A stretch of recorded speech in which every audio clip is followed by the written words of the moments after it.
Site internet yi Leuz Info TV dalati leen ak jàmm ci xibaar. Ousmane Sonko nag ak wér gi yaramam nag moo ngi gën di jéggi doyoo ki ñu ko xamle muy maître Ciré Clédor Ly avocat bi moo ngi xamal leen daal Ousmane Sonko ak wér gi yaramam daal instant bi daal jéggi na doyo trop nag ginnaaw grève de la faim bi nga xamante ne si ne nag moom lay amal ba tey ji ne nanguwul nag benn médecin benn docteur nag daatu koy faj moom mii di Ousmane Sonko. maître Ciré Clédor Ly nag moo ngi xamle loolu nag di yëgal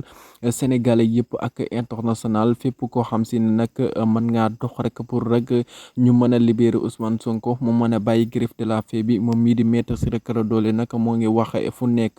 ginnaaw nag ba suñ mun taxaa nag yëkkati woon tàndarma joxe ko groupe Yewwi Askan Wi pour ñu jox ko Ousmane Sonko fan lay wane di mujjee